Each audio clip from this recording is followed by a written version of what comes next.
primarily is about to make sure horses are well vaccinated as they enter USEF competitions. And additionally, it's to make sure that competitions are uniform in their requirements to competitors for vaccination requirements.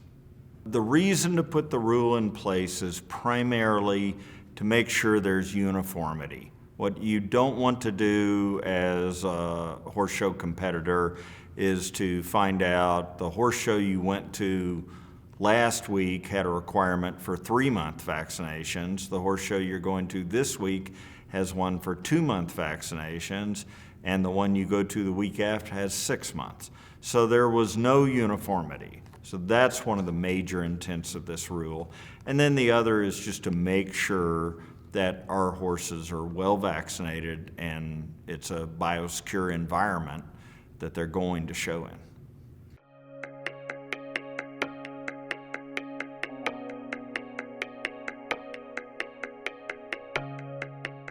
When they're attending the licensed show, what they need to be prepared to do is to show documentation when it's requested, and that will usually be at the horse show office when they're checking in. It won't be very dissimilar to showing their Coggins test or showing a health certificate. They're simply going to show either a letter from their veterinarian showing that the horse was vaccinated for those 2 respiratory viruses within 6 months, or it's the downloadable form, which they can use as well if they'd like, from usef.org, which also they can list the vaccinations and keep that.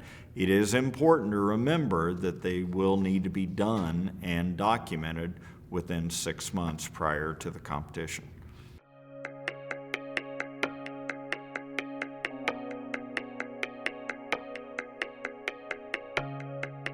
Many times under these requirements, the veterinarian will play a role in making sure that the documentation of the vaccination is there for the client to take and present to competition management when they enter grounds.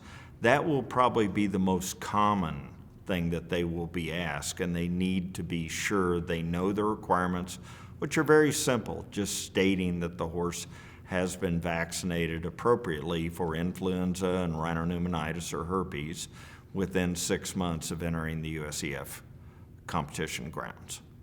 The best thing the veterinarians can do is talk to the clients. Talk to them about the new rule. Are they aware of it? What can the veterinarian help them with in regards to vaccination and documentation? And to make this an easy, painless, and disease-free undertaking for everyone. I think veterinarians, as they're communicating and educating their clients along this rule and also just standardly vaccinations, is to make sure that this horse is going to encounter other unknown health status horses when it goes to a horse show. It's not like staying at home.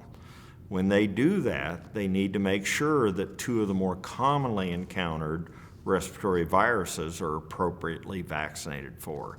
And that is, of course, equine influenza and then equine herpesvirus or rhinopneumonitis.